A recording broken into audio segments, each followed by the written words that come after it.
येन तस्मै श्रीचैतन्यमनोभीष्टं स्थापितं येन भूतले स्वयं रूपकदामख्यं ददाति सपदान्तिकम्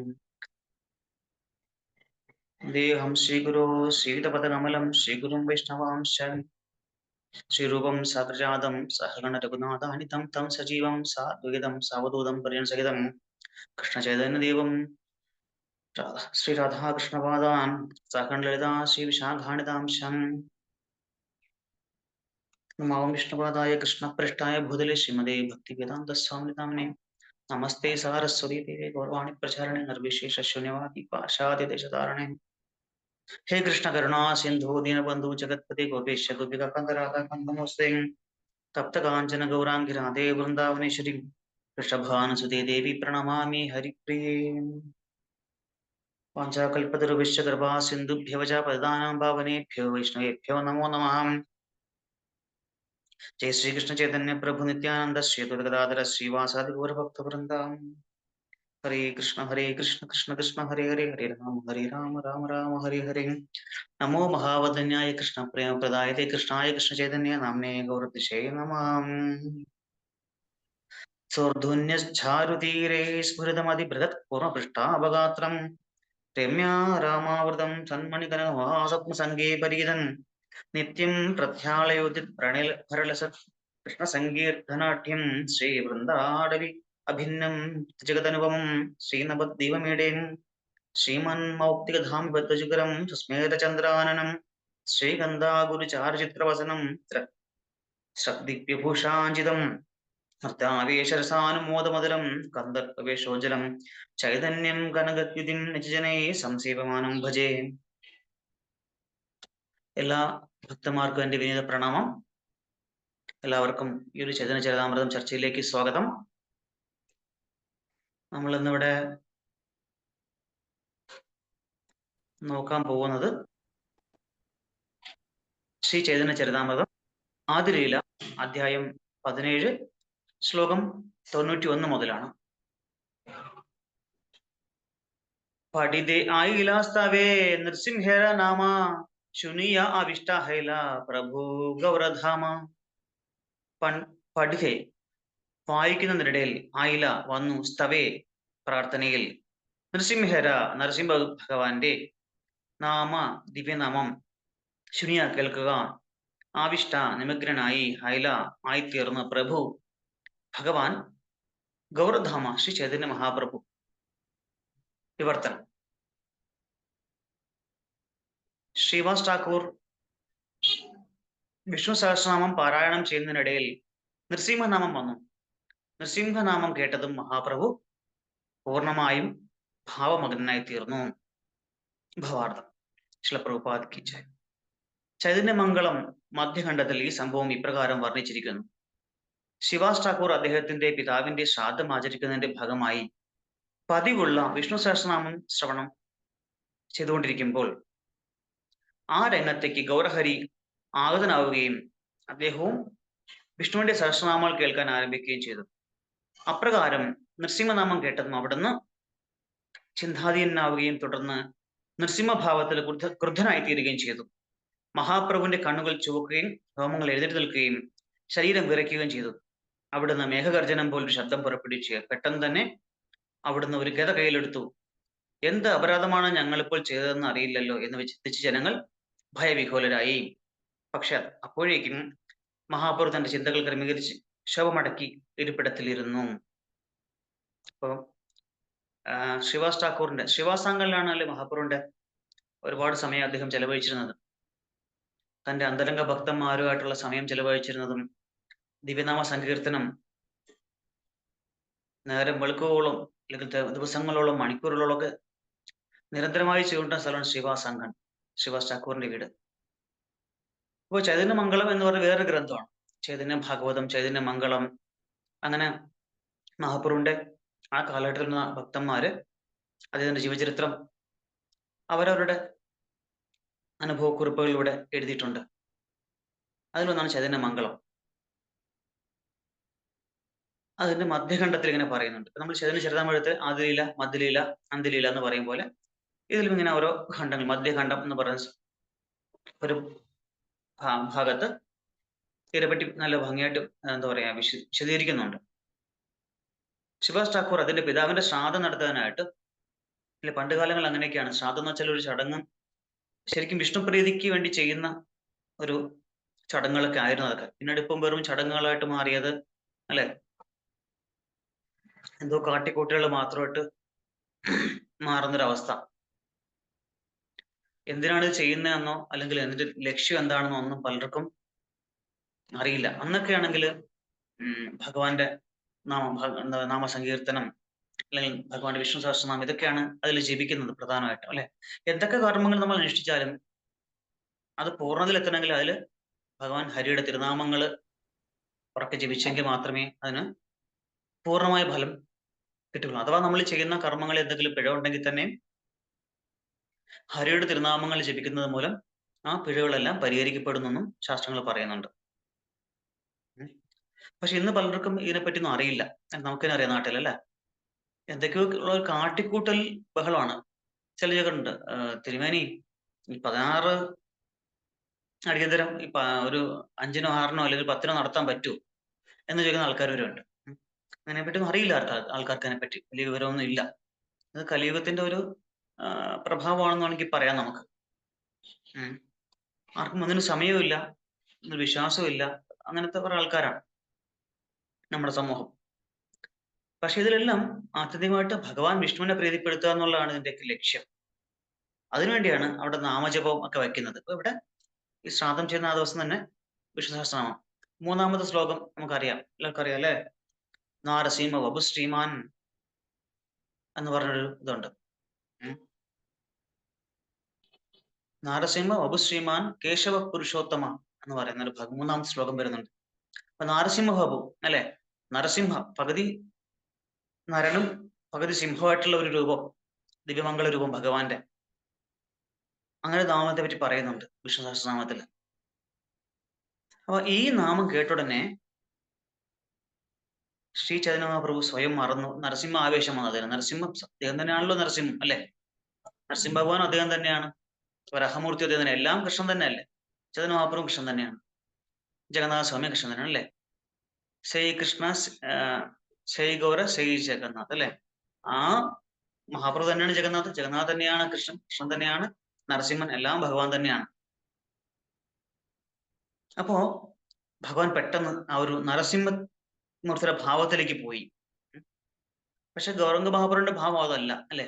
സദാ കീർത്തനത്തിൽ ഭഗവാന്റെ അല്ലെങ്കിൽ രാധാറാണിയുടെ അതേ ഭാവം സ്വീകരിച്ച് ശ്രീകൃഷ്ണ ഭക്തിയിൽ മുഴുകി ഇരിക്കുന്ന ഒരു അവസ്ഥയാണ്. അതിന് പെട്ടെന്ന് തന്നെ നരസിംഹ ഒരു ആവേശം, നരസിംഹ രൂപത്തിന്റെ ഒരു ഭാവത്തിലേക്ക് മാറി. ഓരോ മൂർത്തികൾക്കും അല്ലെ, ഓരോ അവതാരങ്ങൾക്കും ഓരോ ഭാവമുണ്ട്. പക്ഷെ പെട്ടെന്ന് അദ്ദേഹം സ്വന്തം യഥാർത്ഥ ഭാവം കൈവിട്ട് നരസിംഹ ഭാവത്തിലേക്ക് വന്നു. എന്ത് ചെയ്തു? അദ്ദേഹത്തിന് ആകെ ഒരു എന്താ പറയാ, ഒരു രൂപമാറ്റം, അല്ലെങ്കിൽ അദ്ദേഹം ഒരു പ്രകൃതത്തിൽ മാറ്റം വന്നു. നമ്മൾ കാണാം എന്നും പല ആൾക്കാരും അല്ലേ പല അനുഗ്രഹം വന്നെന്ന് പറഞ്ഞിട്ട് നമ്മൾ കാണുന്നുണ്ട്. അതൊക്കെ വളരെ എന്താ പറയാ, ഒരു അഭിനയം പോലെയൊക്കെയാണ് പലരും കാണിക്കുന്നത്. അപ്പൊ മിക്കതും അഭിനയം തന്നെയാണ്. ശരീരത്തിൽ ഇന്ന ആള് വന്നു എന്നൊക്കെ പറഞ്ഞിട്ട് നമ്മളിപ്പോ പല വീഡിയോയിലൊക്കെ നമുക്ക് കാണാൻ പറ്റും. പലതും തട്ടിപ്പാണ്. ഇത് അതുപോലെയല്ല, ഭഗവാൻ സ്വയം കൃഷ്ണനായത് കൊണ്ട് ഭഗവാന്റെ വേറൊരു ഭാവമായിട്ടുള്ള നരസിംഹഭാവം ഭഗവാനിലേക്ക് വന്നു. ഭഗവാന്റെ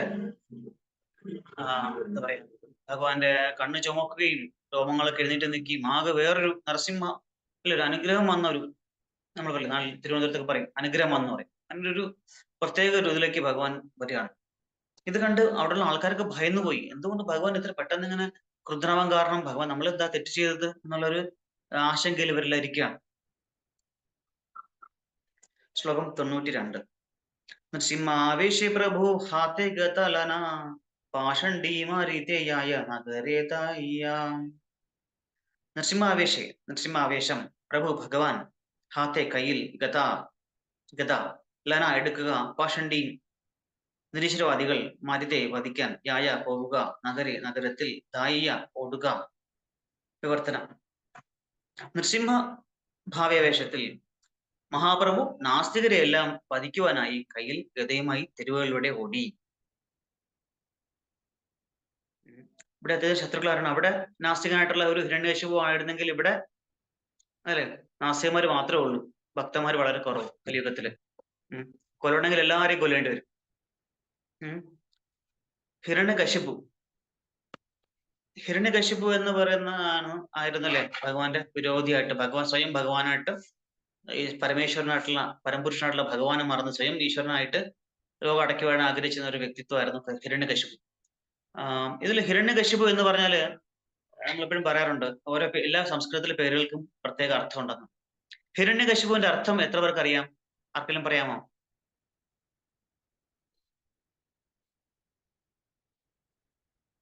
ഹരേ കൃഷ്ണ.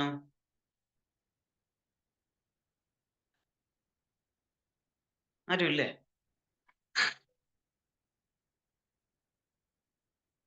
ഇന്ദിരാ മാതാജി, ദീപ മാതാജി, ഗൗരപ്രിയ സജി മാതാജി, ഇന്ദിരലക്ഷ്മി മാതാജി, ഒരുപാട് ഭക്തന്മാരുണ്ടല്ലോ. ആരൊന്നും മിണ്ടുന്നില്ലല്ലോ. ഹരേ കൃഷ്ണ. ഹരേ കൃഷ്ണ.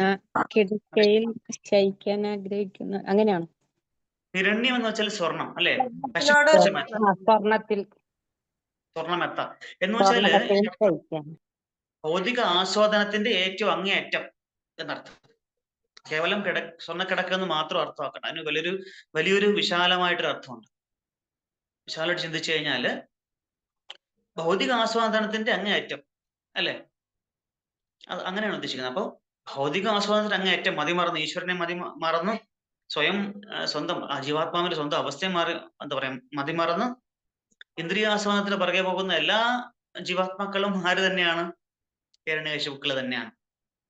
മഹാപ്രഭു എല്ലാം പാഷണ്ഡികളാണ്, എല്ലാം എന്താ പറയാ ഈശ്വരൻ വിശ്വാസത്തിലെ ആൾക്കാരാണ്. അപ്പൊ അദ്ദേഹം എല്ലാത്തിനെയും ഇപ്പം ശരിയാക്കുന്ന രീതിയിൽ അദ്ദേഹം ഗതയും കൊണ്ട് ഓടുകയാണ്. ശ്ലോകം 93. നരസിംഹ ആവേശേ ദേഖി മഹാതേജോമയ പഥ ചാടി ഭാഗ്യ ലോക പാനവട ഭയ. നരസിംഹാവേശേ, നരസിംഹഭാവം ദേഖി കണ്ട്, മഹാതേജ മയ അതിഭയങ്കരമായ, പഥ ചാടി പാത ഉപേക്ഷിച്ച്, ഭാഗ്യ ഓടിപ്പോയി, ലോക ജനങ്ങൾ പാന ലഭിക്കുക, ബട വളരെയധികം, ഭയന്നു. വിവർത്തനം. ഉഗ്രമായ നരസിംഹഭാവത്തിൽ വരുന്ന അദ്ദേഹത്തെ കണ്ട ജനങ്ങൾ ഭയചകിതരായി തെരുവിൽ നിന്ന് ഓടി അകലുകയും അവിടെയും ഇവിടെയും ഒളിക്കുകയും ചെയ്തു. അപ്പൊ ഈ ഭഗവാന്റെ ആ ഒരു പ്രത്യേക തരത്തിലുള്ള ഒരു എന്താ പറയാ ഒരു ആവേശം വന്ന ഒരു ഭാവം ഇത് കണ്ട ആൾക്കാർ ഭയന്ന് ഓടിയെന്നാണ്. നാല് ദിക്കിലേക്ക് ഓടിയെന്നവര് പലരും ഒളിച്ചിരിക്കുകയും ചെയ്യുന്ന. ശ്ലോകം 94. ലോക ഭയ ദേഖി പ്രഭുര ബാഹ്യ ഹൈല ശിവസാഗ്രഹേ ദേഗിയ ഗത ഫെലൈല. ലോകഭയ പേടിച്ചിരണ്ട ജനങ്ങൾ ദേഖി കണ്ട്, പ്രഭുര ഭഗവാന്റെ ബാഹ്യബോധം ഹൈല ഉണ്ടായി, ശ്രീവാസഗൃഹ്യതേ ശ്രീവാസ ഭവനത്തിൽ, ഗിയ പോവുക, ഗത ഫെലൈല ദൂരെറിഞ്ഞു. വിവർത്തനം. ജനങ്ങളുടെ ഭയം കണ്ട മഹാപ്രഭുവിന് ഭാഗ്യമായ ബോധം ഉണ്ടാവുകയും അപ്രകാരം ശ്രീവാസന്റെ ഭവനത്തിൽ മടങ്ങി ചെല്ലുകയും ഗത എറിഞ്ഞു കളയുകയും ചെയ്തു. അപ്പൊ ഈ ആൾക്കാരുടെ ഭയം കണ്ടുമ്പം ഭഗവാന് പെട്ടെന്ന് സ്വബോധം തിരിച്ചു വന്നു. അദ്ദേഹം ഗതയൊക്കെ എറിഞ്ഞിട്ട് എവിടുന്ന വന്നത് അവിടേക്ക് തിരിച്ചു പോവുകയും ചെയ്തു. ശിവാസേ കഹേന പ്രഭു കരിയ വിഷാദ ലോക ഭയ പായ മോറ ഹയ അപരാധ. ശ്രീവാസനോട് കഹേന പറഞ്ഞു, പ്രഭു ഭഗവാൻ കരിയ ആയിത്തീരുക, വിഷാദം ലോക ജനങ്ങൾ, ഭയപ്പെട്ടു, മോറ എന്റെ, ഹയ ഉണ്ട്, അപരാധ തെറ്റ്. വിവർത്തനം. ദുഃഖിതനായ മഹാപ്രഭു ശ്രീവാസനോട് ഇപ്രകാരം പറഞ്ഞു, എന്റെ നൃസിംഹഭാവം കണ്ട് ജനങ്ങൾ വല്ലാതെ ഭയപ്പെട്ടു, അതുകൊണ്ട് ഞാൻ അവസാനിപ്പിച്ചു. എന്തുകൊണ്ടെന്നാൽ ജനങ്ങളിൽ ഭയമുണ്ടാക്കുന്നത് അപരാധമാണ്. ഭഗവാൻ ഇവിടെ ഒരു പുതിയൊരു ശിക്ഷ കൂടെ പറയുകയാണ്, ഒരു അറിവ് അല്ലെങ്കിൽ ഒരു ജ്ഞാനം കൂടെ പകരുകയാണ്. മറ്റുള്ളവരെ ഉപദ്രവിക്കരുത്, മറ്റുള്ളവർക്ക് മാനസികമായിട്ടോ ശാരീരികമായിട്ടോ ബുദ്ധിമുട്ടാക്കുന്ന ഒരു കാര്യവും നമ്മൾ ചെയ്യാൻ പാടില്ല അല്ലെ. എപ്പോഴും പറയാം, വൈഷ്ണവനെ പറ്റി പറയുമ്പോൾ എന്താ പറയാ, വൈഷ്ണവ പരദുഃഖ ദുഃഖി, വൈഷ്ണവ ജനത്തോ തേനേക്കഹി പീഡപരായി ജാനീരെ. മറ്റുള്ളവരുടെ ദുഃഖവും ദുരിതവും ഒക്കെ മനസ്സിലാക്കുന്നവനും അവരുടെ ദുഃഖത്തിൽ പങ്കുചേരുന്നവനുമാണ് ശരിക്കും വൈഷ്ണവൻ. അല്ലാതെ മറ്റുള്ളവരുടെ ദുഃഖം കണ്ടിട്ട് സുഖിക്കുന്നവൻ സന്തോഷിക്കുന്നവനല്ല യഥാർത്ഥ വൈഷ്ണവൻ. അങ്ങനെയുള്ള ആൾക്കാരെ ഭഗവാൻ ഒരിക്കലും എത്ര തന്നെ സേവനം ചെയ്താലും മറ്റുള്ളവർക്ക് ദുരിതവും ഉപദ്രവവും ചെയ്ത് ഉപദ്രവിക്കുന്ന അസുരികമായിട്ടുള്ള പ്രവൃത്തി ചെയ്യുന്ന ആൾക്കാരെ ഒരിക്കലും ഭഗവാൻ സ്നേഹിക്കുകയില്ല, ഭഗവാൻ കൂടെ ചേർക്കുകയില്ല.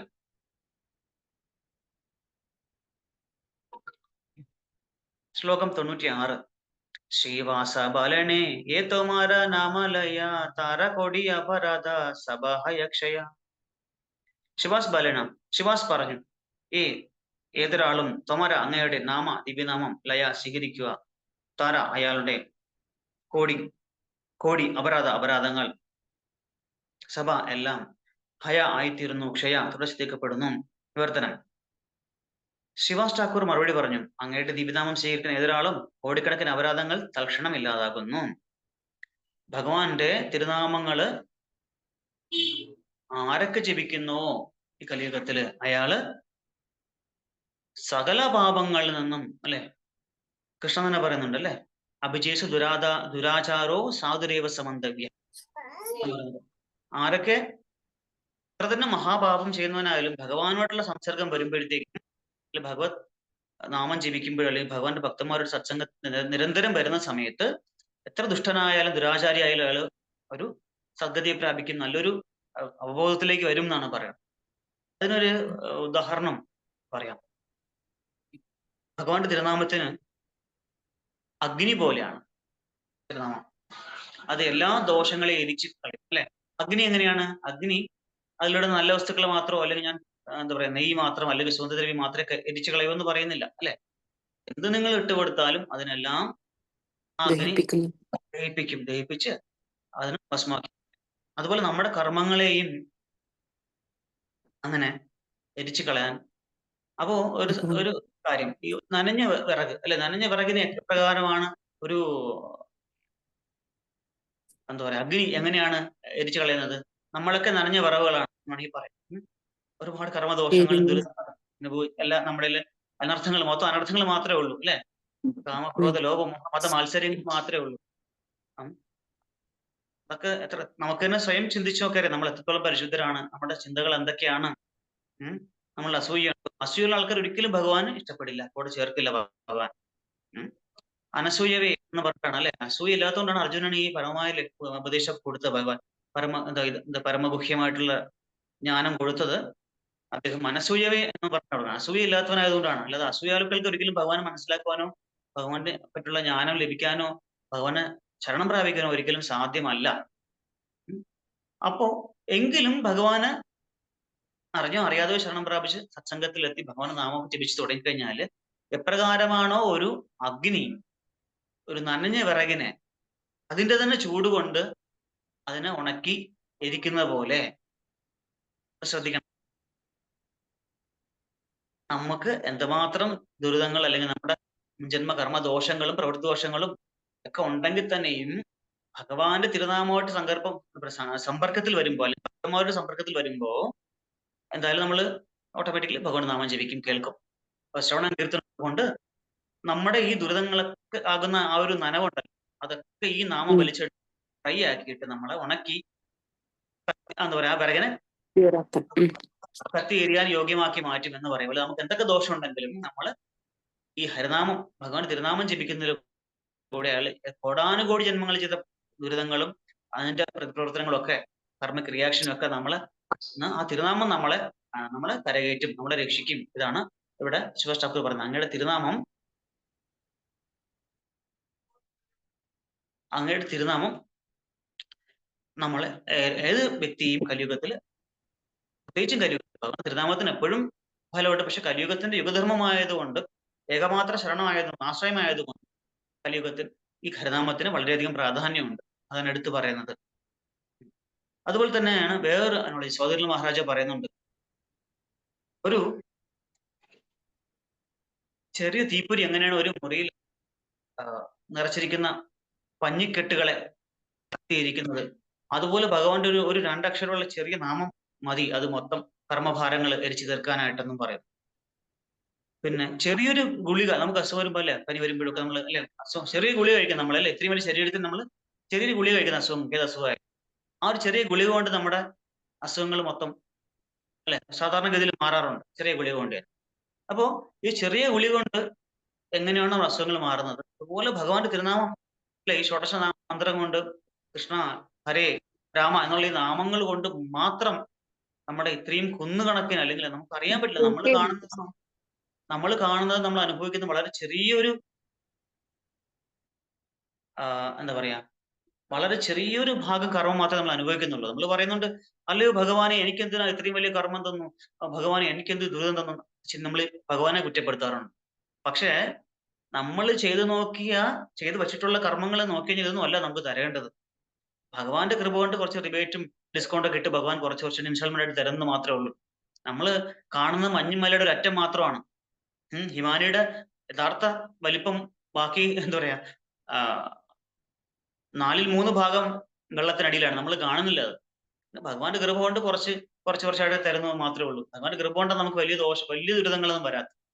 നമ്മളൊക്കെ ചെയ്ത് മുൻജന്മങ്ങളിൽ 84 ലക്ഷം ജീവരാശികളിൽ പല കോടി ജന്മം കയറി ഇറങ്ങി, പുനരഭിജനനം മരണം പുനരഭിജനനി ജഡരേശയനം എന്ന് പറഞ്ഞ അവസ്ഥ ആചാര്യസ്വാമികൾ പറഞ്ഞ പോലെ ഇതൊക്കെ കടന്നു വന്ന നമുക്ക് ഇപ്പൊ കിട്ടുന്ന വലിയ ഒന്നുമല്ല, വളരെ വളരെ കുറച്ച് കിട്ടണത്. സത്യം പറഞ്ഞാൽ നമ്മുടെ കയ്യിൽ വെച്ച് നോക്കുകയാണെങ്കിൽ കിട്ടുന്നത് വളരെ കുറവാണ് എന്നാണ് മനസ്സിലാക്കേണ്ടത്.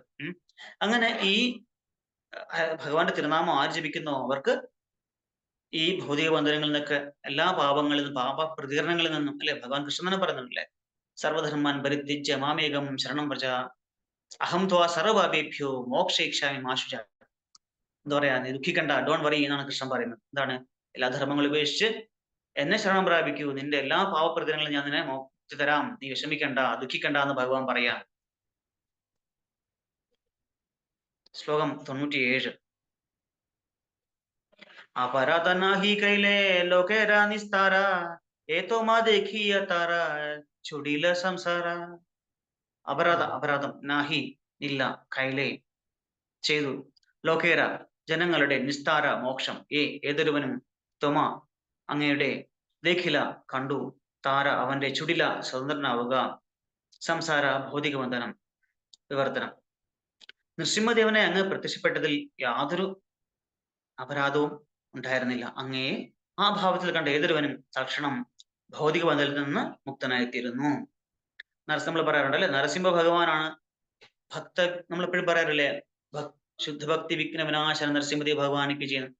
നമ്മുടെ ശുദ്ധഭക്തിയിൽ നമ്മൾ മുന്നേറുമ്പോൾ, ശൈലഭക്തിയിൽ അല്ലെങ്കിൽ ആധ്യാത്മിക ജീവിതത്തിൽ മുന്നേറുമ്പോൾ നമ്മുടെ തടസ്സങ്ങളൊക്കെ മാറ്റിത്തരാനായിട്ട് നമ്മൾ പ്രാർത്ഥിക്കുന്നത് നരസിംഹ ഭഗവാനാണ്. അതുകൊണ്ടാണ് നമ്മൾ നരസിംഹ ഭഗവാനെ നമ്മൾ പ്രാർത്ഥിക്കുന്നത്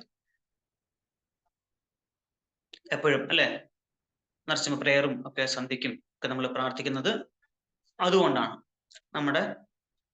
നമ്മൾ സാധാരണ യാത്ര പുറപ്പെടുമ്പോഴും നമ്മൾ എപ്പോഴും, അല്ലെ, എപ്പോഴും ഒരു നരസിംഹ പ്രേയർ. എന്തിനു വേണ്ടി നമ്മൾ നരസിംഹ പ്രേയർ നമ്മൾ പുറത്തേക്ക് അല്ലെ യാത്ര പുറപ്പെടുമ്പോഴും നമ്മൾ പറയുന്നത് എന്തിനാണ് നരസിംഹ പ്രേയർത്തനം ചെയ്യുന്നത് നമ്മൾ? ഹരേ കൃഷ്ണ. വിഘ്നവിനാശൻ നരസിംഹ ഭഗവാൻ ആണ്. പക്ഷെ നമ്മൾ യാത്ര പുറപ്പെടുമ്പോൾ നമ്മളെപ്പോഴും നമ്മളൊരു യാത്രയ്ക്ക് പുറപ്പെടുമ്പോഴും നമ്മൾ ഭക്തന്മാരോട്ട് ടൂർ വണ്ടി എടുക്കുമ്പോഴായിട്ട് മുമ്പായിട്ടൊക്കെ നമ്മൾ, അല്ലെ, നമ്മൾ നരസിംഹ പ്രാർത്ഥന പറയാറുണ്ട്. എന്തിനാണ്? സാധാരണ അപകടങ്ങൾ ഉണ്ടാവാതിരിക്കാനും ഒക്കെ നമ്മൾ. പക്ഷേ ഇനി വേറൊരു അർത്ഥം കൂടെ ഭക്തന്മാർ പറഞ്ഞു കേട്ടിട്ടുണ്ട്. എന്താണെന്നറിയാമോ? അത് കേട്ടിട്ടുണ്ടോ? നമ്മൾ സാധാരണ വിഘ്നങ്ങൾ വരാതിരിക്കാൻ, അല്ലെങ്കിൽ അപകടം വരാതിരിക്കാൻ, നമുക്ക് ആപത്ത് പറ്റാതിരിക്കാൻ ഒക്കെ നമ്മൾ പറയും. പക്ഷേ വേറൊരർത്ഥം ഭക്തന്മാർ പറഞ്ഞു കേട്ടിട്ടുണ്ട്. എന്താണെന്നറിയാമോ? നമ്മുടെ കോൺഷ്യസ്നസ് പുറത്തിറങ്ങി നമ്മൾ ഇതുമായിട്ടൊക്കെ ബന്ധപ്പെടുമ്പോൾ നമ്മുടെ ബോധനിലവാരം താഴ്ന്നു പോവാതിരിക്കാനും കൂടെ ആണ് പ്രധാനമായിട്ട് നമ്മൾ നരസിംഹ പ്രാർത്ഥന ചെയ്യുന്നത്. അത് ശുദ്ധഭക്തിയിൽ വിഘ്നം വരാതിരിക്കാൻ വേണ്ടിയാണ് പ്രധാനമായിട്ട് നമ്മൾ നരസിംഹദേവനെ ഉപാസിക്കുന്നതും പ്രാർത്ഥിക്കുന്നതും, ഇല്ലേ? അങ്ങനെ നമ്മുടെ ബോധനിലവാരം താഴ്ന്നു പോകാൻ സാധ്യതയില്ലേ? നമ്മൾ പുറത്തിറങ്ങും പണ്ടൊക്കെ കൊറോണ സമയത്ത് നമ്മള് ഈ എന്താ പറയാ, ഒരു കാലത്ത് PPE കിറ്റ് ഒക്കെ ഇടുന്നൊരു കാലം ഉണ്ടായിരുന്നു. ഓർമ്മ ഉണ്ടാവും അതൊക്കെ, മാസ്കും വെച്ച്. അതുപോലെ നമ്മളൊരു സുരക്ഷാ കവചം ഒരുക്കുകയാണ് നരസിംഹ ഭഗവാനെ പ്രാർത്ഥിച്ചുകൊണ്ടും ഹരിനാമം ജപിച്ചുകൊണ്ടും ഒക്കെ നമ്മൾ ചെയ്യുന്നത്. അപ്പൊ ശുദ്ധഭക്തിക്ക് തടസ്സമായി വരുന്ന എല്ലാത്തിൽ നിന്നും നമ്മളെ രക്ഷിക്കാനായിട്ടാണ് നമ്മൾ നരസിംഹ ഭഗവാനെ പ്രാർത്ഥിക്കുന്നത്. അപ്പൊ നരസിംഹ ഭഗവാന്റെ അവിടെ ആ രൂപം എടുത്തുകൊണ്ട് തെറ്റായിട്ടൊന്നും ഇല്ല, അങ്ങയുടെ രൂപം കണ്ടതുകൊണ്ട് അവർക്ക് എത്ര ജന്മത്തെ മോക്ഷം, അവർക്ക് ബോധി മണ്ഡലത്തിൽ നിന്നുള്ള മോക്ഷവും ഒക്കെ അവർക്ക് ഉണ്ടാവും എന്ന് പറയുകയാണ് ശിവ ഠാക്കൂർ.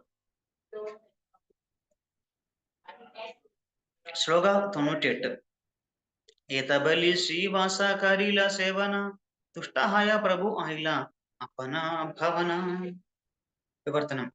ശ്രീവാസ് ഠാക്കൂർ ഇത് പറഞ്ഞതിന് ശേഷം മഹാപ്രഭുവിനെ ആരാധിച്ചു. അവിടുന്ന് വളരെ സന്തുഷ്ടനായി സ്വന്തം ഗൃഹത്തിലേക്ക് തിരിച്ചുപോയി. അതുവരെ എവിടെ ഉണ്ടായിരുന്നത്? ശിവാസങ്കലിലാണ് ഉണ്ടായിരുന്നത്. ശ്ലോകം 99.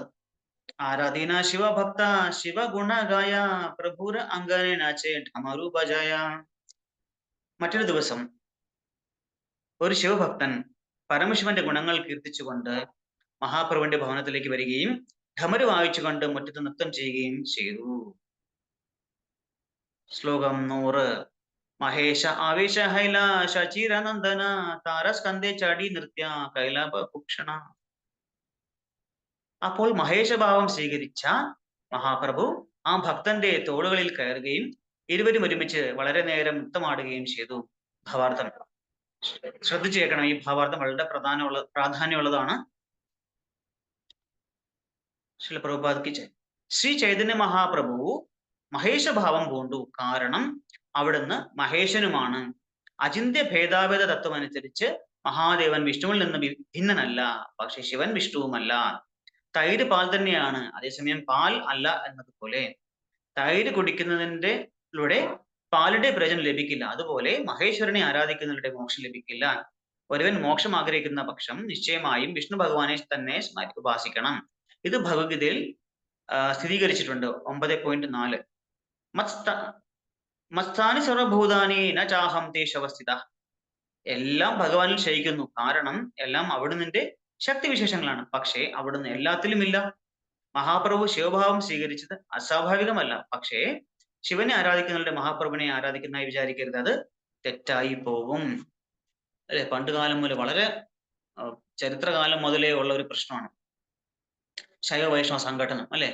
ശിവനാണോ വലുത്, വിഷ്ണുവാണോ വലുത് എന്നൊക്കെ ഉള്ള ഒരു തർക്കവും യുദ്ധം ആൾക്കാരുടെ പലരുടെയും ജീവൻ വരെ നഷ്ടപ്പെട്ടിട്ടുണ്ട്. നമ്മുടെ രാമാനുജാചാര്യരുടെ കാലഘട്ടമൊക്കെ നമുക്കറിയാം. അല്ലെ? ഒരുപാട് വൈഷ്ണവരെയൊക്കെ കൊന്നിട്ടുണ്ട്. അങ്ങോട്ടും ഇങ്ങോട്ടൊക്കെ പല പ്രശ്നങ്ങളൊക്കെ നടന്നിട്ടുണ്ട്. അതിൽ കേരളമാണ് കുറച്ച് വ്യത്യസ്തമായിട്ടുള്ള ഭൂപ്രദേശം ഭാരതത്തില്. കേരളത്തിൽ എനിക്ക് തോന്നുന്നു ശങ്കരാചാര്യരുടെയൊക്കെ ആ ഒരു സാന്നിധ്യം കൊണ്ടും അദ്ദേഹത്തിന്റെ ആ ഒരു പ്രഭാവം കൊണ്ടും അദ്ദേഹത്തിന്റെ ആ ഒരു സിദ്ധാന്തമൊക്കെ അവിടെ അതെന്തോ ആയിക്കോട്ടെ, അത് ആ ഒരു സിദ്ധാന്തത്തിന്റെ ബലം കൊണ്ടാണ് ശരിക്കും പറഞ്ഞാല് കേരളത്തിൽ ശൈവവൈഷ്ണവ സംഘടന ഉണ്ടായിട്ട് ചരിത്രത്തിലും അങ്ങനെ പറയപ്പെടുന്നില്ല. തമിഴ്നാട്ടിലൊക്കെ ഉണ്ടായിരുന്ന പോലെ കേരളത്തിൽ അങ്ങനെ കേട്ടിട്ടില്ല. അത് വേറൊരു ഫിലോസഫി ആണ് എങ്കിൽ പോലും അതൊരു ഘടകമായിട്ട് മാറി. നമ്മളിപ്പോ അതിന്റെ ശരി തെറ്റുകൾ നോക്കണ്ട, അങ്ങോട്ട് തിരിച്ചു വരാം. ഈ സംഘടന നടന്ന സമയത്ത് എന്താണ് പ്രശ്നം? ശിവനാണോ വലുത്? പക്ഷെ ഇവിടെ ശ്രീമദ് ഭാഗവതം മറ്റു ശാസ്ത്രങ്ങളെല്ലാം പറയുന്നു, എന്താ പറയാ, വൈഷ്ണവാനാം യഥാ ശംഭു. വൈഷ്ണവരില് ശംഭുവാണ് ഉത്തമൻ. അല്ലേ? അപ്പോ അല്ലെ, നിമ്നഗാനാം യഥാ ഗംഗ പുരാണാനാം ഇതം തഥാ വൈഷ്ണവാനാം യഥാ ശംഭു. പുണ്യനദികളിലെ ഗംഗയാണ് ഉത്തമയായിട്ടുള്ളത്. പുരാണങ്ങളിൽ വെച്ചിട്ട് ശ്രീമദ് ഭാഗവതവും വൈഷ്ണവന്മാരിൽ വെച്ചിട്ട് ഉത്തമമായിട്ടുള്ളത് ശ്രീ മഹാദേവൻ. മഹാദേവൻ ഈശ്വര എന്ന് പറയുന്നുണ്ട്. മഹാദേവൻ ഈശ്വരൻ എന്ന് പറയാൻ കാരണം നിയന്താവായതുകൊണ്ട്. എന്തിനു നിയന്താവാണ്? ഈ ഭൗതിക ലോകത്തിന്റെ ഒരു ഇൻചാർജ് അതിനുണ്ട്. അതുകൊണ്ട് തന്നെ ഈ ഭൗതികമായിട്ടുള്ള ആഗ്രഹങ്ങള്, ഐശ്വര്യങ്ങളൊക്കെ വേണ്ടവര് ശിവനെ ആരാധിക്കുന്നു. അവർക്ക് അല്ലെ, ശിവന്റെ മഹാദേവന്റെ ഭക്തന്മാർ ബാണാസുരൻ, അതുപോലെ തന്നെ രാവണൻ, കുബേരൻ, ഇവർക്കെല്ലാം ഉണ്ട്. ഇവർക്കെല്ലാം അധികം ഐശ്വര്യവും എല്ലാം ഭൗതികമായിട്ടും എല്ലാം ഉണ്ട്. പക്ഷേ ഇവർക്ക് മോക്ഷം അല്ലെങ്കിൽ നമ്മൾ ഭഗവാന്റെ ധാമത്തിൽ തിരിച്ചു പോവുക എന്നുള്ളൊരു അവസ്ഥ, പുനരവിചരണം എന്ന് പറയുമ്പോൾ മരണം എന്ന് പറയുന്ന ആ അവസ്ഥ, ചക്രം, ജന്മ മരണ ചക്രങ്ങളിൽ നിന്ന് പുറത്തു വരാനുള്ള ഒരു സാഹചര്യം ശിവനെ ആരാധിക്കുന്നതിലൂടെ ഇല്ല എന്നാണ് ശാസ്ത്രങ്ങൾ പറയുന്നത്. ഭൗതികമായിട്ടുള്ള എല്ലാം കിട്ടും, പക്ഷെ നമുക്ക് മോക്ഷം എന്നൊരവസ്ഥ വേണമെങ്കിൽ നമ്മൾ ഭഗവാൻ ഹരിയെ തന്നെയാണ്. കാരണം ഗോവിന്ദ, മുകുന്ദന് മാത്രമാണ് ശരിക്കും പറയാൻ മുക്തിദാതായത് മുകുന്ദ എന്നാണ്. മുക്തി എന്ന് പറയാൻ മോക്ഷം. ഇവിടെ നമ്മൾ സാധാരണ പറയുന്ന ഈ കൈവല്യത്തിനെ പറ്റിയാണ് സാധാരണ മോക്ഷം എന്ന് പറഞ്ഞതാണ്. ബ്രഹ്മജ്യോതിസിൽ ഭഗവാനിൽ ലയിക്കുക. ഒരു വൈഷ്ണവ സംബന്ധിച്ചിടത്തോളം അതൊരിക്കലും എന്താ പറയാ അംഗീകരിക്കാൻ പറ്റുന്ന അല്ലെങ്കിൽ സ്വീകരിക്കാൻ പറ്റുന്ന അല്ല, സ്വീകാര്യമല്ല ഒരു വൈഷ്ണവൻ സംഭവം. വൈഷ്ണവൻ എപ്പോഴും അവന്റെ വ്യക്തിത്വം നിലനിർത്തിക്കൊണ്ട് തന്നെ ഭഗവാനെ സേവിക്കാൻ കഴിയണം. അല്ലാതെ അവന്റെ വ്യക്തിത്വമൊക്കെ നഷ്ടപ്പെട്ടും അങ്ങ് ബ്രഹ്മത്തിൽ ലയിച്ചു ചേർന്ന് ഒരു നിഷ്ക്രിയമായ ഒരു അവസ്ഥ ഒരിക്കലും ഒരു ഭക്തൻ ആഗ്രഹിക്കുന്നില്ല. ഭക്തന്മാർ എപ്പോഴും സക്രിയരായിരിക്കണം, അവർക്ക് എപ്പോഴും ആക്റ്റീവ് ആയിരിക്കണം.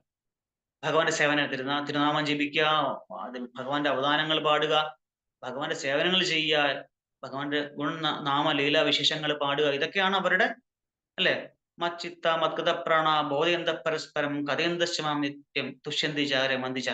ഇതാണ് ഭഗവാന്റെ ഭക്തന്മാരുടെ അവസ്ഥ. ഇതിൽ നിന്നും ഭിന്നമായിട്ട് ഒരു നിഷ്ക്രിയമായിട്ട് ഒരിടത്ത് നിന്ന് അലിഞ്ഞു ചേരാനൊന്നും ഭക്തന്മാരെ സംബന്ധിച്ച് അവർക്ക് പറ്റില്ല. അപ്പോ മോക്ഷം എന്നിവിടെ പറയുന്നത് നമ്മൾ പറയുന്ന കൈവല്യ മോക്ഷം അല്ല, അല്ലെങ്കിൽ ബ്രഹ്മജ്യോതിസിൽ ലയിക്കുക എന്നുള്ള ആ ഒരു മോക്ഷം അല്ല. ഈ മുക്തി എന്ന് പറയുന്നത് ജനനമരണ ചക്രത്തിൽ നിന്നും എന്താ രക്ഷപ്പെട്ട് ഭഗവാന്റെ സ്വധാമത്തിൽ പോയി ഭഗവാന്റെ എന്താ പറയാ ഭഗവാന്റെ വ്യക്തിപരമായിട്ടുള്ള സേവനങ്ങളിൽ നേരിട്ട് പേഴ്സണൽ സർവീസിൽ ഏർപ്പെടുക. ഇതാണ് ഒരു വൈഷ്ണവനെ സംബന്ധിച്ച് അവന്റെ ഏറ്റവും വലിയ ആഗ്രഹം. അല്ലാതെ അയാൾക്ക് മുക്തിയും വേണ്ട, സിദ്ധിയും വേണ്ട, ഒന്നും വേണ്ട. ആൾക്ക് ആകെ വേണ്ടത് ഭഗവാന്റെ സേവനം മാത്രം. അപ്പൊ നരകത്തിലായാലും ശരി, ദിവിവാ ഭുവ അല്ലെ, പുലിശ്ശരാഴവർ പറയുന്നുണ്ട്. എവിടെയായാലും ശരി, നരകത്തിലായാലും ആകാശത്തിലായാലും എവിടെയായാലും, സ്വർഗത്തിലായാലും ശരി, തിരിച്ച സ്വർഗം, ദിവ ഭൂമിയിലായാലും ശരി, നരകേവ നരകാന്തക പ്രകാമം, നരകാന്തകനായിട്ടുള്ള ഭഗവാന്റെ ആ ഒരു സേവനം, ഭഗവാന്റെ ആ ഒരു നാമം ജപിക്കാനും ഭഗവാനെ സ്മരിക്കാനും, അവിസ്മൃത ചരണാരവിന്ദ അല്ലെ, ഭഗവാന്റെ തിരുവടി തിരുച്ചേവടികൾ ഒരിക്കലും മറക്കാതിരിക്കാനുള്ള അവസ്ഥ എന്ന് വെച്ചാൽ നിരന്തരം അതുമായിട്ട് ഭഗവാന്റെ തിരുവടികളായിട്ടുള്ള ആ ഒരു സംഘം എന്നെന്നും എവിടെയായാലും ഏത് ജന്മം എടുത്താലും ഏത് രൂപത്തിലായാലും അത് മാത്രം ഉണ്ടാവണേ ഭഗവാനെ എന്നാണ് കുലശേഖരാഴ്വർ പ്രാർത്ഥിക്കുന്നത്. അതായിരിക്കണം ഒരു ഭക്തന്റെ അവസ്ഥ. അപ്പോ മുക്തി എന്ന് പറഞ്ഞാൽ ഈ പറഞ്ഞ മോക്ഷത്തിലേക്ക് പോകണമെങ്കിൽ മുകുന്ദനെ മാത്രമേ അത് നൽകാൻ സാധ്യമുള്ളൂ. അതുകൊണ്ട് മുകുന്ദനെ പ്രാർത്ഥിക്കുക. ബാക്കി ഭൗതിക ആഗ്രഹങ്ങളും മറ്റ് കാര്യങ്ങൾ ആവശ്യമുള്ളവര് ശ്രീ മഹാദേവനെ പ്രാർത്ഥിച്ച് അതിനുള്ള കാര്യങ്ങൾ നമുക്കറിയാം അല്ലെ. ഈ അസുരന്മാരൊക്കെ പോയിട്ട് ശിവനെയാണ് സാധാരണ പ്രാർത്ഥിച്ച് പല ആഗ്രഹങ്ങളും ഒക്കെ സാധിക്കുന്ന, വരങ്ങൾ നേടുന്നതൊക്കെ നമ്മൾ കാണുന്നുണ്ട് അല്ലെ.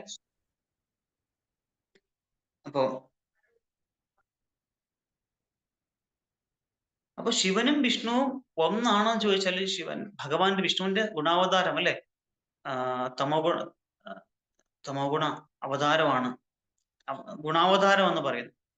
എങ്ങനെയാണ് ഉദാഹരണം ഇവിടെ പറയുന്നുണ്ട്, ബ്രഹ്മസംഹിതയിലൊക്കെ പറയുന്നുണ്ട്. പാൽ എങ്ങനെ തൈരായിട്ട് മാറുന്നു. പാല് തന്നെയാണോ തൈര് എന്ന് വെച്ചാൽ ആണെന്ന് പറയാം, പക്ഷെ അല്ല. അത് നമ്മുടെ ഫിലോസഫി, നമ്മുടെ സിദ്ധാന്തം, മാധവ ഗൗഡി വൈഷ്ണവ പരമ്പരയുടെ സിദ്ധാന്തം എന്ന് പറയുന്നത് അചിന്ത്യ ഭേദാഭേദ തത്വമാണ്. ഓരോ സമയമാണ്, പക്ഷെ അല്ല. അതാണ് ഇതിന്റെ ഒരു പ്രത്യേകത.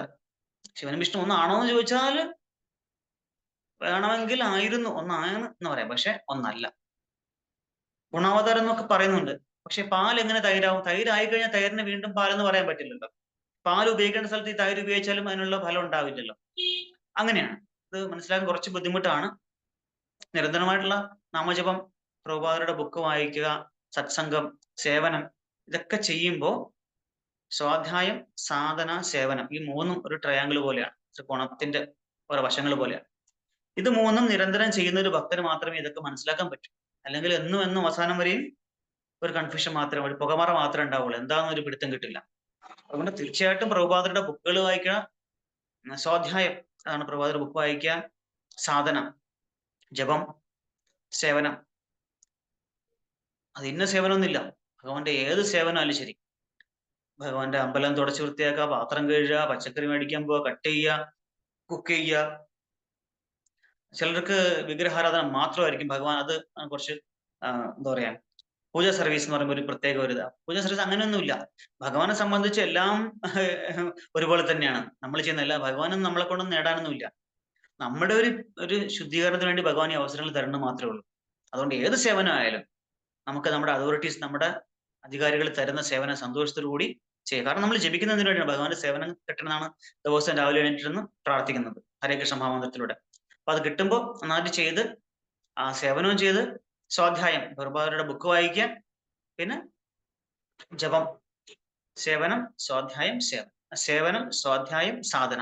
ഇത്രയും ചെയ്ത് കഴിയുമ്പോൾ നമുക്ക് ഇതൊക്കെ മനസ്സിലാവും. അല്ലെങ്കിൽ കുറച്ച് ബുദ്ധിമുട്ടാണ് അതൊക്കെ മനസ്സിലാക്കി എടുക്കാനായിട്ട്. എന്നൊന്നും ചോദ്യങ്ങൾ മാത്രമേ ഉണ്ടാവുള്ളൂ, ഉത്തരത്തിൽ നമ്മൾ ഒരിക്കലും എത്തില്ല. ഇത്രയും കാര്യങ്ങൾ ചെയ്താൽ നമുക്ക് വളരെ എളുപ്പം തന്നെ ഇതൊക്കെ നമ്മുടെ ഉള്ളിനുള്ളിൽ വരും. ഇതൊക്കെ ഭഗവാന്റെ ഈ ജ്ഞാനങ്ങളൊക്കെ സ്വയമേവ സ്ഫുരത്തിയതാന്നാ പറയണേ. സ്വയം പ്രകടമാവും.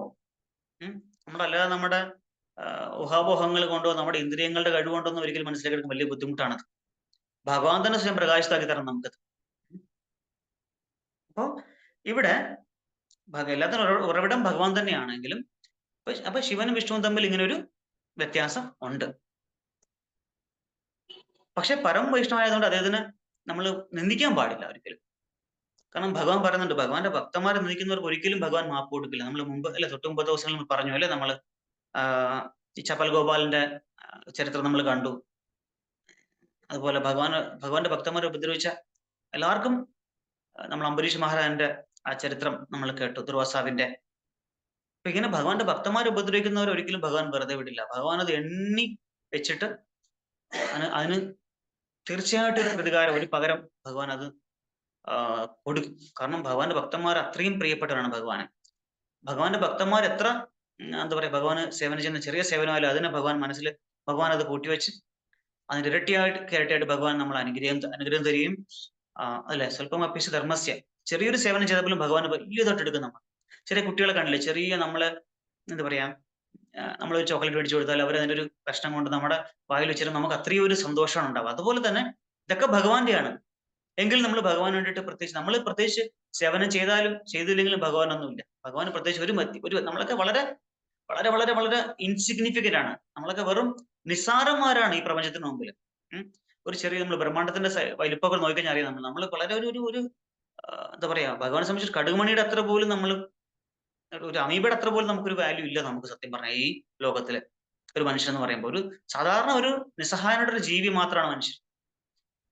അപ്പൊ അങ്ങനത്തെ മനുഷ്യന്റെ ഒരു സേവനം കിട്ടിയിട്ട് ഭഗവാൻ പ്രത്യേകിച്ചൊന്നും അവിടെ നേടാനോ ഒന്നും സാധിക്കാനോ ഒന്നും ഇല്ല ഭഗവാന്. അപ്പം നമ്മുടെ ശുദ്ധീകരണത്തിന് വേണ്ടിയിട്ട് മാത്രമാണ് ഭഗവാൻ ഇതൊക്കെ സാഹചര്യങ്ങൾ ഒരുക്കി തന്നിരിക്കുന്നത്. അപ്പോ ഈ ഭഗവാനെ നമ്മൾ എപ്പോഴാണോ ശരണം പ്രാപിക്കുന്ന അയാൾക്ക് മുക്തി, ഈ ജനനമരണ ചക്രത്തിൽ നിന്നുള്ള ഒരു മോചനം ലഭിക്കും. അതിനുശേഷം ഭഗവാന്റെ ധാമത്തിലേക്ക് പോയി ഭഗവാന്റെ സേവനങ്ങളിലും ഏർപ്പെടാനുള്ള സാഹചര്യം ഉണ്ടാവും. ആരാധന ഏകാ ഭിക്ഷുകായില മഗീതേ പ്രഭുര നിത്യ ദേഹി നൃത്യാലഖിലഖരിതേ. ശ്ലോകം 101. മറ്റൊരു ദിവസം ഒരു ഭിക്ഷാംദേഹി മഹാപ്രഭുവിന്റെ ഭവനത്തിൽ അന്നം യാചിക്കാൻ വന്നു. അപ്പോൾ മഹാപ്രഭു നൃത്തം ചെയ്യുന്നത് കണ്ട് അയാളും നൃത്തം ചെയ്തു തുടങ്ങി. 102. പ്രഭു സംഗീത നൃത്യകാരേ പരമ ഉല്ലാസേ പ്രഭു താരേ പ്രേമ ദില പ്രേമരസേ ഭാസേ. വിവർത്തനം: അയാൾ കൃഷ്ണപ്രേമത്താൽ അനുഗ്രഹീതനായിരുന്നതിനാൽ മഹാപ്രഭുവിനോടൊപ്പം നൃത്തം ചെയ്തു. ഇപ്രകാരം അയാൾ ഭഗവത് പ്രേമരസത്തിന്റെ ഒഴുക്കിൽ പ്രവഹിച്ചു. ശ്ലോകം 103. ആരാധീനെ ജ്യോതിഷ സർവജ്ഞ ഏക അഹില തഹാരേ സമാനകാരി പ്രഭു പ്രശ്ന കൈലാം. വിവർത്തനം: മറ്റൊരു ദിവസം ഭൂതവും വർത്തമാനവും ഭാവിയും അറിയുന്നവനെന്ന് അവകാശപ്പെട്ടിരുന്ന ഒരു ജ്യോത്സ്യൻ അവിടെ വന്നു. മഹാപ്രഭു അയാളെ ആദരപൂർവ്വം സ്വീകരിച്ച ശേഷം ഈ ചോദ്യം ചോദിച്ചു. ഭാവാർത്ഥം: ബ്രാഹ്മണർ പൊതുവെ ജ്യോതിഷികളും ആയുർവേദ വൈദ്യന്മാരും ഗുരുക്കന്മാരും പുരോഹിതരും ആകാറുണ്ട്. ഉന്നത പാണ്ഡിത്യമുള്ളവരും ആദരണീയരുമാണെങ്കിലും അത്തരത്തിലുള്ള ബ്രാഹ്മണർ അവരുടെ ജ്ഞാനം വിതരണം ചെയ്യുന്നതിന് വീടാന്തരം കയറിയിറങ്ങിയിരുന്നു. ഒരു ബ്രാഹ്മണൻ ഒരു ഗൃഹസ്ഥന്റെ ഭവനത്തിലേക്ക് പോകുന്നത് പ്രധാനമായും അവിടെ നടക്കാനുള്ള ചടങ്ങുകളുടെ തിഥിയും മറ്റും നിശ്ചയിച്ച് അറിയിക്കാനാണ്. ഗൃഹത്തിൽ ആർക്കെങ്കിലും രോഗമുണ്ടെങ്കിൽ ആ കുടുംബക്കാർ ഒരു വൈദ്യൻ എന്ന നിലയിൽ ബ്രാഹ്മണനെ സമീപിക്കുകയാൽ അവർക്ക് ചികിത്സാ നിർദ്ദേശങ്ങളും ഔഷധങ്ങൾ നൽകുകയും ചെയ്യുന്നു. അതുപോലെ ബ്രാഹ്മണർ പൊതുവെ ജ്യോതിഷത്തിൽ നിപുണരായതിനാൽ തങ്ങളുടെ ഭൂതവർത്തമാന ഭാവികളെ കുറിച്ച് ജിജ്ഞാസയുള്ള ആളുകളും ബ്രാഹ്മണനെ സമീപിക്കുന്നു. ഈ ബ്രാഹ്മണൻ ഒരു യാചകനായിട്ടാണ് മഹാപ്രഭുവിന്റെ ഗൃഹത്തിൽ വന്നതെങ്കിലും മഹാപ്രഭു അദ്ദേഹത്തെ ബഹുമാനപൂർവ്വം സ്വീകരിച്ചു. എന്തെന്നാൽ അദ്ദേഹം ജ്യോതിശാസ്ത്ര ജ്ഞാനത്തിൽ പരിപൂർണതയുള്ള യോഗ്യനായ ഒരു ബ്രാഹ്മണനായിരുന്നു. ബ്രാഹ്മണർ ഭിക്ഷക്കാരെ പോലെ വീടുകൾ തോറും പോകുമായിരുന്നെങ്കിൽ അവർ എല്ലാ വീടുകളിലും ബഹുമാനരായ അതിഥികളെ പോലെ സ്വീകരിക്കപ്പെടുമായിരുന്നു. ഹിന്ദു സമൂഹത്തിൽ 500 വർഷങ്ങൾക്ക് മുമ്പ് ശ്രീ ചൈതന്യ മഹാപ്രഭുവിന്റെ കാലത്തുണ്ടായിരുന്ന സമ്പ്രദായമാണിത്. ഈ സമ്പ്രദായം 100 വർഷം മുമ്പ് വരെ, 50-60 വർഷം മുമ്പ് വരെ പോലും നിലനിന്നിരുന്നു. ഞങ്ങൾ കുട്ടികളായിരുന്നപ്പോൾ അത്തരം ബ്രാഹ്മണർ വിനീതരായ യാചകരെ പോലെ ഗൃഹസ്ഥരെ സന്ദർശിക്കുകയും അത്തരം ബ്രാഹ്മണരുടെ കാരുണ്യത്താൽ ജനങ്ങൾക്ക് വലിയ പ്രയോജനങ്ങൾ ലഭിക്കുകയും ചെയ്തിരുന്നു. ഒരു ഗൃഹസ്ഥന് ചികിത്സാ ചെലവെന്ന നിലയിൽ ഡോക്ടർമാർക്ക് നൽകേണ്ടി വന്ന പണം വളരെ അധികം ലാഭിക്കാമെന്നായിരുന്നു ഏറ്റവും വലിയ പ്രയോജനം. കാരണം ഭൂതം, വർത്തമാന, ഭാവികൾ വിശദീകരിക്കുന്ന ബ്രാഹ്മണർക്ക് അതിനു പുറമെ ചികിത്സാ നിർദ്ദേശങ്ങളും ചില ഔഷധങ്ങൾ നൽകിയ എല്ലാത്തരം രോഗങ്ങളും ഭേദപ്പെടുത്തുവാനും കഴിയുമായിരുന്നു. അവിധത്തിൽ എല്ലാവർക്കും ഒന്നാന്തരം വൈദ്യന്റെയും ജ്യോത്സ്യന്റെയും പുരോഹിതന്റെയും പ്രയോജനം ലഭിക്കുമായിരുന്നു. പരിപൂർണരായ ബ്രാഹ്മണരായ തീരാൻ കുട്ടികളെ സംസ്കൃതവും ഇംഗ്ലീഷും പഠിപ്പിക്കുന്ന ഡള്ളാസിലുള്ള നമ്മുടെ വിദ്യാലയത്തിന് ഇസ്കോണിന്റെ പ്രധാനപ്പെട്ട അംഗങ്ങൾ ജാഗ്രതയുള്ള ശ്രദ്ധ നൽകണം. അവർ ശരിയായ ബ്രാഹ്മണരെ പരിശീലിപ്പിക്കപ്പെടുന്ന പക്ഷം അവർക്ക് സമൂഹത്തെ തെമ്മാടികളിൽ നിന്നും കശ്മലന്മാരിൽ നിന്നും രക്ഷിക്കാൻ കഴിയും. യോഗ്യതയുള്ള ബ്രാഹ്മണരുടെ സംരക്ഷണത്തിൽ ജനങ്ങൾക്ക് സന്തോഷമായി ജീവിക്കാൻ കഴിയും. അതുകൊണ്ട് ഭഗവത്ഗീത അധ്യായം 4:13 സമൂഹത്തിന്റെ വിഭജനത്തിന് പ്രത്യേകം 3 നൽകുന്നു. ചാതുർവർണ്ണ്യം മയാസൃഷ്ടം ഗുണകർമ്മവാകശ. ദൗർഭാഗ്യവശാൽ ഒരു വിഭാഗം ജനങ്ങൾ ഇപ്പോൾ യാതൊരു യോഗ്യതയുമില്ലാതെ ജന്മാവകാശം കൊണ്ട് മാത്രം തങ്ങൾ ബ്രാഹ്മണരാണെന്ന് പറയുന്നു. അതിനാൽ മുഴുവൻ സമൂഹവും താറുമാറാകുന്നു. ഇതില് പ്രഭുപാദർ ആ ചാതുർവർണ്ണ്യത്തിന്റെ ഒരു മഹത്വത്തിനെ പറ്റി പറയാണ്. ഇപ്പോഴും ഏറ്റവും കൂടുതൽ വിമർശിക്കപ്പെടുകയും അധിക്ഷേപിക്കപ്പെടുകയും ചെയ്യുന്ന ഒരു വ്യവസ്ഥ ഒരു സബ്ജക്റ്റ് ആണ് ചാതുർവർണ്ണ്യം. കൃഷ്ണൻ തന്നെ ഗീതയെ പറയുന്നത് 4:13 അല്ലെ? ചാതുർവർണ്ണ്യം മയാസൃഷ്ടം ഗുണകർമ്മവാകശ. ഇവിടെ ഈ വർണ്ണവും ജാതിയും ഒന്നല്ല, അത് ആദ്യം മനസ്സിലാക്കണം. ജാതി സമ്പ്രദായം പിന്നീട് വന്നതാണ്. വർണ്ണം എല്ലാ സ്ഥലത്തും ഉണ്ട്. ലോകത്തിന് എല്ലാ ഭാഗത്തും ഇന്നും അന്നും എന്നും ഉണ്ടായിരിക്കുന്ന ഒരു വിഭജനമാണ് ഈ വർണ്ണവ്യവസ്ഥ. അതായത് രാജ്യരക്ഷ ചെയ്യുന്നവൻ ക്ഷത്രിയനായിട്ടും സമൂഹത്തിന്റെ ഗുരുസ്ഥാനം അലങ്കരിക്കുന്നവൻ ബ്രാഹ്മണനായിട്ടും മറ്റ് കച്ചവടം ഗോരക്ഷ വാണിജ്യം ചെയ്യുന്നവൻ വൈശ്യനായിട്ടും ഈ 3 കൂട്ടരെയും സേവിക്കുന്നവൻ ശൂദ്രനായിട്ടും ഇന്നും എല്ലാ സ്ഥലത്തും ഉണ്ട് അല്ലെ? ഓഫീസുകളിൽ പോലും എന്താ പറയുക, lower division clerk, upper division clerk, എന്താ പറയാ, ലാസ്റ്റ് ഗ്രേഡ് സെർവന്റ്, അങ്ങനെ പല അല്ലെ? ഒരു സ്ഥാപനത്തിന് ഒരു സമൂഹത്തിന് നല്ല നടത്തിപ്പിന് വേണ്ടിയിട്ട് ഈ ഒരു ഡിവിഷൻ വളരെ അത്യാവശ്യമാണ്. അല്ലാതെ ഇപ്പൊ എല്ലാരെയും പിടിച്ച് MD സീറ്റ് ഇരുത്താൻ പറ്റും ഇല്ല. അപ്പൊ ഓരോരുത്തർക്കും അവരുടെ യോഗ്യതകൾ അനുസരിച്ചിട്ടും അവരുടെ സ്കിൽ അനുസരിച്ചിട്ടുമാണ് ഓരോ പോസ്റ്റും തസ്തികളെ കൊടുക്കുന്നത് അല്ലെ? വിദ്യാഭ്യാസ യോഗ്യതയുടെ അടിസ്ഥാനത്തിലും. അതുപോലെ തന്നെയാണ് ഈ ചാതുർവർണ്ണ്യവും. കാരണം ഒരിക്കലും ഈ ചാതുർവർണ്ണ്യത്തിൽ ഒരു വർണ്ണം ഏറ്റവും ഉന്നതമാണ്, ഒന്ന് താഴെ, അങ്ങനെയല്ല. ഇത് 4ഉം ഒരു മേശയുടെ കാല് പോലെ അല്ലെങ്കിൽ കെട്ടിടത്തിന് തൂണ് പോലെ പ്രധാനമാണ്. ഒരു മേശയുടെ ഒരു കാല് പൊട്ടിച്ച ബാക്കി 3 കാലും കൊണ്ട് നിലനിൽപ്പില്ല അതിന് എന്ന് പറയും പോലെ ഈ 4 തൂണുകളും അത്യാവശ്യമാണ്. ഈ 4 വർണ്ണ വ്യവസ്ഥപ്പെട്ട 4 വിഭാഗങ്ങളും ആവശ്യമാണ്. ഒന്ന് ഗ്രേറ്റ് ആണെന്നും മറ്റതിനേക്കാളും താഴെയാണെന്നും നമുക്ക് പറയാൻ പറ്റില്ല. അന്ന് കാലങ്ങളിൽ പ്രഭുപാദ് പറയുന്നുണ്ട് അല്ലെ, 500 വർഷം മുമ്പ്, ഏതാണ്ട് 150 വർഷം നമുക്കും അറിയാം, ബ്രാഹ്മണരൊക്കെ പണ്ട് ഇങ്ങനെ ഭിക്ഷ യാചിച്ചും അങ്ങനെയൊക്കെയാണ് ബ്രാഹ്മണര് ജീവിച്ചതെന്നാണ് പറയുന്നത്. ദക്ഷിണ സ്വീകരിച്ചൊക്കെ.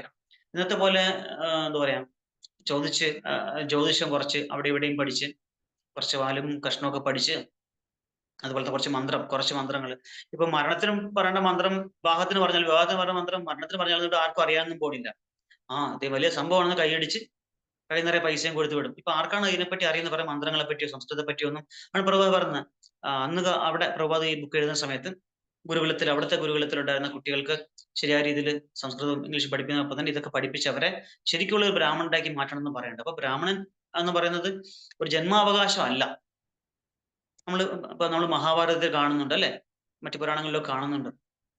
ഓരോരുത്തർ എങ്ങനെയാണ് അവരുടെ ഗുണകർമ്മങ്ങൾ കൊണ്ട് ഓരോ വർണ്ണത്തെ പ്രാപിക്കുന്നതെന്ന് നമ്മൾ വ്യക്തമായിട്ട് കാണുന്നുണ്ട്. ആ വൈദിക കാലഘട്ടത്തിൽ അങ്ങനെ ആയിരുന്നു. പിന്നീടാണ്, പൗരാണിക കാലഘട്ടത്തിൽ അങ്ങനെയായിരുന്നു. പിന്നീടാണ് അതൊരു ജന്മാവകാശമായിട്ടൊക്കെ മാറിയത്. ഇപ്പൊ ഒരു ഡോക്ടറിന്റെ മകൻ കുറച്ചു കാലം കഴിയുമ്പോൾ ഡോക്ടറാവോ പഠിക്കാതെ? ഒന്നത് സ്കൂൾ ക്ലാസ് കഴിയണം, പിന്നെ ഡിഗ്രിക്ക് ജോയിൻ ചെയ്യണം അല്ലെ, MBBS ജോയിൻ ചെയ്യണം, എൻട്രൻസ് എക്സാം എഴുതണം, അത് പാസ്സാവണം, പിന്നെ 5 വർഷം, പിന്നെ 1 വർഷം ഹൗസ് സർജൻസി. ഇതൊക്കെ കഴിഞ്ഞാൽ മാത്രമേ അയാൾ ഡോക്ടറായിട്ട് മാറുള്ളൂ അല്ലെ, പഠിച്ച് മാർക്ക് എടുത്താൽ. അല്ലാതെ ഇയാളുടെ അച്ഛനും അമ്മയും ഡോക്ടർ സർജൻസ് ആണ്, അപ്പൊ ഇയാളെ കൂടെ സർജറി ചെയ്യിക്കാൻ നമ്മൾ തീരുമാനിക്കും? ഇല്ല. അയാൾക്ക് വിദ്യാഭ്യാസം ഇല്ലെങ്കിൽ അയാൾ ഡോക്ടറായിട്ട് നമുക്ക് അംഗീകരിക്കാൻ പറ്റില്ല. ഒരു അംഗീകൃതമായിട്ടുള്ള യൂണിവേഴ്സിറ്റി എന്നുള്ള ഡിഗ്രിയും രജിസ്ട്രേഷനും ഒക്കെ നമ്മൾ ഡോക്ടറായിട്ട് നമ്മൾ അംഗീകരിക്കുമോ? ഡോക്ടറുടെ പ്രിസ്ക്രിപ്ഷനിൽ അയാളുടെ പേരും രജിസ്റ്റർ നമ്പറും കാര്യങ്ങളൊക്കെ വേണം അല്ലെ എന്ന് പറയും പോലെയാണ്. അപ്പം സ്വന്തമായിട്ട് ഇങ്ങനത്തെ ഒരു ക്വാളിഫിക്കേഷൻ ആൾക്കാർ സ്വയം അങ്ങ് എന്താ പറയാ ചമഞ്ഞു അവര് നടക്കും. ഇവരുടെയൊക്കെ ലക്ഷ്യം എന്താണ്? ആൾക്കാരെ പറ്റിച്ച് പൈസ സമ്പാദിക്കുക, പണം സമ്പാദിക്കുക എന്നുള്ളത് മാത്രമാണ്. അന്ന് കാലത്ത് അങ്ങനെയല്ല. കണ്ടോ, ഇത്രയും ജ്ഞാനമുള്ള പണ്ഡിതന്മാരാണെങ്കിലും അവര് വീടാന്തരം വന്ന് ആളുകളുടെ സമൂഹത്തിന്റെ സേവനമാണ് ചെയ്യുന്നത്. അവർ തരത്തിൽ സർവീസാണ് ചെയ്യണത്. അവർ എന്നിട്ട് സർവീസ് എന്ന് പറഞ്ഞിട്ട് ഒരു ബില്ലൊന്നും കൊടുക്കില്ല അവര്.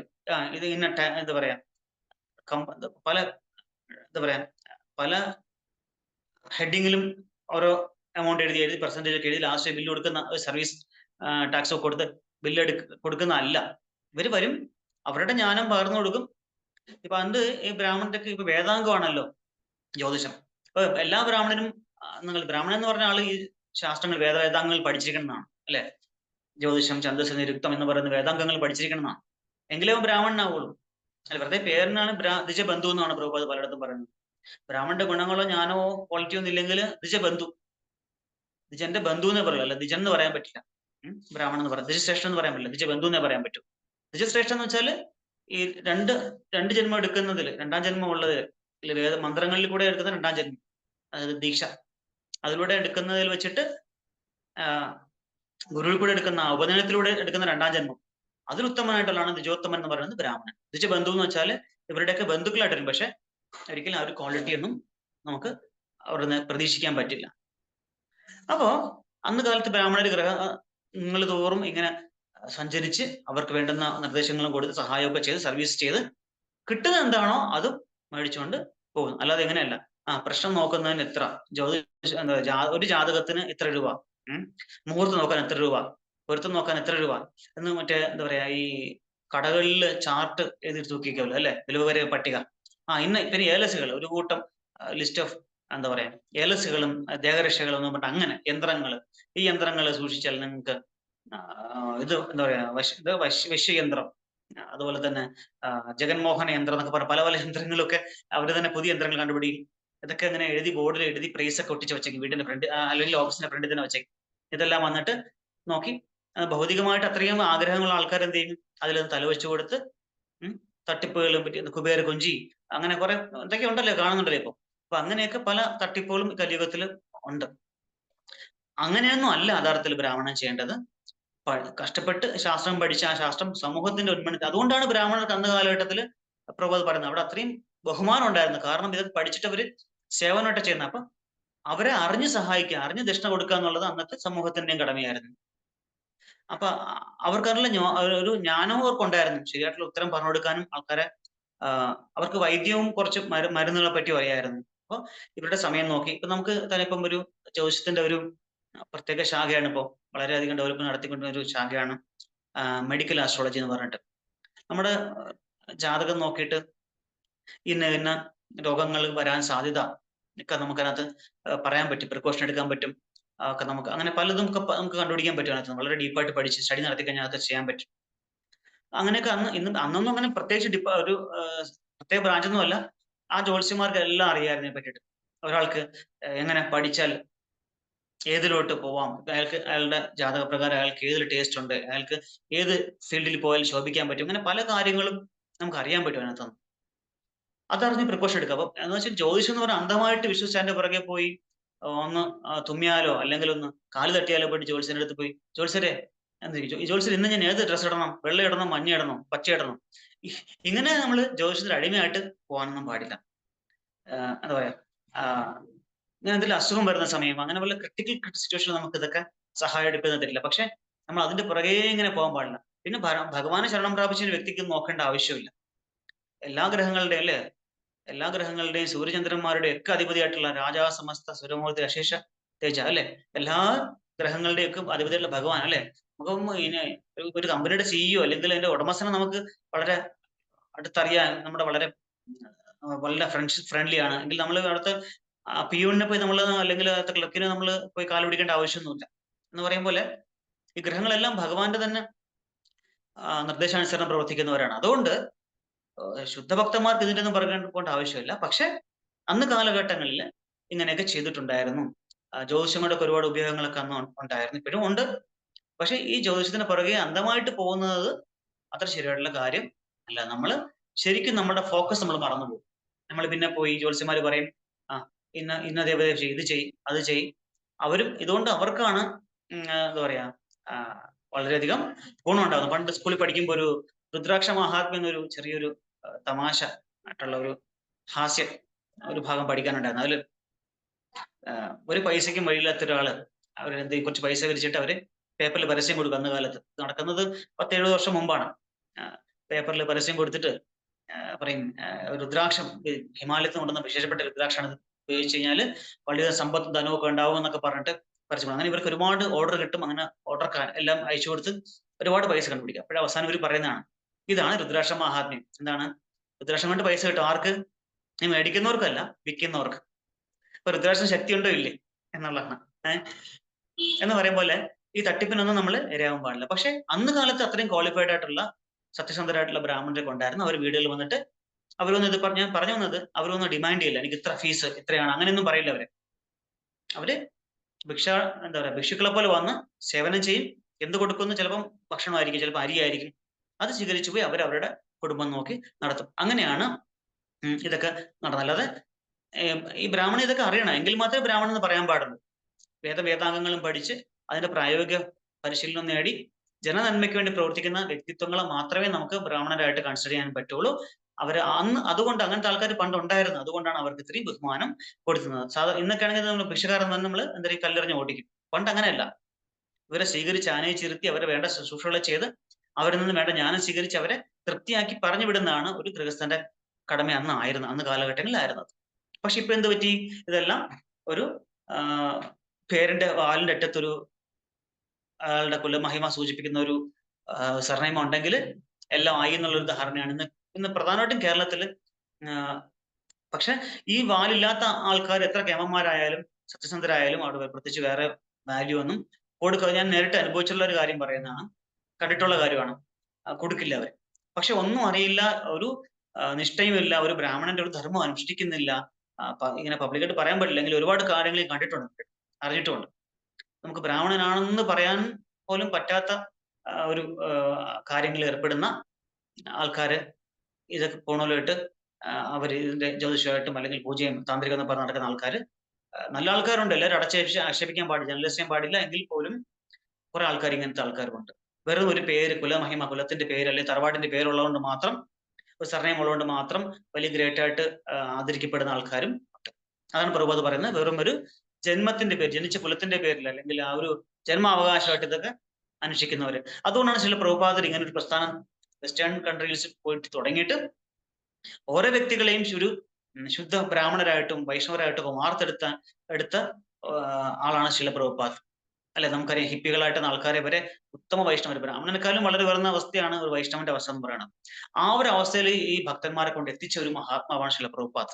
അത് എങ്ങനെയാണ്? ജന്മം കൊണ്ടല്ല, കർമ്മം കൊണ്ടാണ്, ഗുണം കൊണ്ടാണ് ഒരാള് ബ്രാഹ്മണനൊക്കെ ക്ഷത്രിയനും ഒക്കെ ആവേണ്ടതെന്ന് തെളിയിച്ചു കൊടുത്ത ഒരു മഹാവ്യക്തിത്വമാണ് ശില പ്രഭുപാദ്. അഭയചരണാരവിന്ദ് ഭക്തിവേദാന്ത സ്വാമി ശില പ്രഭുപാദ്.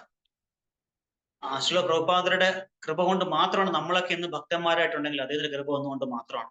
അതുകൊണ്ട് ശില പ്രഭുപാദരുടെ തൃപ്പാദങ്ങളിൽ നമ്മൾ പ്രണാമം അർപ്പിച്ച് നന്ദി പറഞ്ഞുകൊണ്ട് നമ്മൾ തൽക്കാലം ഇവിടെ നിർത്തുകയാണ്. ഹരേ കൃഷ്ണ. നമ്മളപ്പോ 103 ശ്ലോകം വരെ നമ്മൾ പിന്നെ എടുത്തു. ഹരേ കൃഷ്ണ. കുറച്ച് 2 മിനിറ്റ് ഉണ്ട്. ആർക്കെങ്കിലും എന്തെങ്കിലും പറയുക, ചോദിക്കുകയാണെങ്കിൽ ചെയ്യാം. Hare Krishna. Hare Krishna. Thank you so much പ്രഭു. ഹരേ കൃഷ്ണ. ഹരേ കൃഷ്ണ.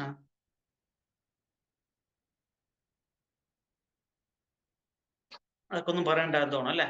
പറയില്ലെന്ന് തോന്നുന്നു. അപ്പൊ അങ്ങനെയാണെങ്കിൽ നമുക്ക് നിർത്താം. Thank you പ്രഭുജി. നന്ദി പ്രഭുജി. കണ്ടിന്യൂസ് ക്ലാസ് ആണല്ലോ പ്രഭു. വളരെ സന്തോഷമുണ്ട് പ്രഭുജി. എല്ലാം കഥാമൃതന്റെ കൃപ. പ്രഭുവാദിന്റെ കൃപ മാത്രം പ്രഭുജി. പ്രഭുവിന്റെ ക്ലാസ് നന്നായിരിക്കുന്നു, വളരെ വളരെ നന്നായിരിക്കും. ഓരോ ദിവസവും ഗംഭീരമായിരിക്കും. താങ്ക് യു പ്രഭുജി, വളരെ സന്തോഷം. ഇതിനെ ചെറുതാമ എടുക്കും. മാതാജിക്കാണ് കുറച്ച് എഫേർട്ട് കൂടുതൽ. കാരണം മാതാജിയാണ് എനിക്ക് നോട്ട്സ് ഒക്കെ അയച്ചിരുന്നത്. ഇത് എന്താ പറയാ, ഫോട്ടോസ് മാതാജിയാണ് അയച്ചിരുന്നത്. എന്റെ ചേരുന്ന ഇല്ലാത്ത കാരണം ഐശ്വര്യ മാതാജിക്കാണ് അത് ബുദ്ധിമുട്ടിപ്പോ. ആ ബുദ്ധിമുട്ട് നമ്മൾ ചെയ്യാൻ തയ്യാറാണ് പ്രഭു. സന്തോഷമല്ലേ പ്രഭു ഉള്ളൂ. താങ്ക് യു പ്രഭു. സന്തോഷമേ ഉള്ളൂ പ്രഭു, സന്തോഷമേ ഉള്ളൂ. തീർച്ചയായിട്ടും എല്ലാ ഭക്തന്മാരെയും നമ്മൾ ഇനി വെള്ളിയാഴ്ച കാണാം മഹാഭാരതത്തില്. എല്ലാവർക്കും ഹരേ കൃഷ്ണ. താങ്ക് യു പ്രഭു. ഹരേ കൃഷ്ണ. ഹരേ കൃഷ്ണ. ഹരേ കൃഷ്ണ.